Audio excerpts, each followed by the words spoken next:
Welcome to a quick video about my computer build. By the way, we're filming on the GH5S at 6400 ISO on the 12-32 kit lens, just for the camera folks. Alright, condensed version. We've got an MSI B550 motherboard, and it's got one PCI 4.0 M.2 and one PCI 3.0 M.2.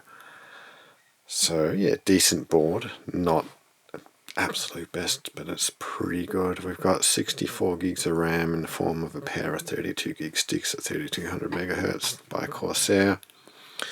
We've got a Team Group 2 gig drive there. That's a Gen 4, but it's on the Gen 3 slot. We're going to put another Gen 4 drive in here. That's a heatsink on top, and that will go in after Windows is installed, so Windows doesn't get confused. So Windows will be going on the slower port, and then I'll put my video files on the faster port hard drive, and it'll be also 2 terabytes, so a total of 4 terabytes. We'll be installing Windows 11. That's our CPU fan, and it's a Thermalright, I think it is. Can we get the thing there? And it's AXP90X53, that's the model. It's all copper, and it's a bitch to install, but it's meant to be one of the best. At least the version before that was one of the best cooling, low profile CPU coolers. I just like the low profile ones. I'm a bit old fashioned.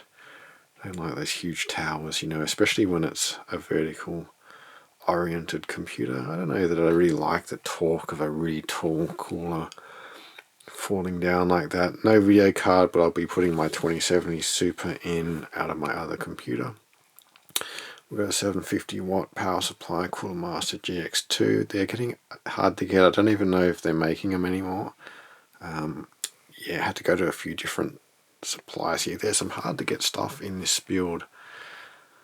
We've got a Blu Ray burner optical drive here, and empty space. There'll be card reader going in there. Hasn't arrived yet. And we've got a Fractal Design R5.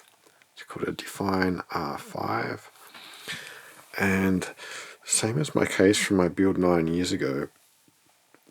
Incredibly, they started making this case again. I could only get a black one. But yeah, you've got the 2 5.25 bays, loads of smaller bays for 2.5 or 3.5 inch. For your SATA drives, it's got 4 USBs on top, separate mic and headphone jacks, really important.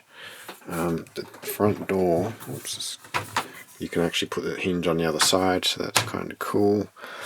The sides are actually insulated. See that fairy stuff? So there's a bit of sound insulation. I dare say it's not super effective, but it probably helps if it's like a very low fan noise. But once your video card cranks up, trust me, it's not very effective. Fantastic case. Yeah, so happy I was able to find one, because it seemed like they'd gone out of production. Anything else on the board? I think that's it, guys. I think that is it.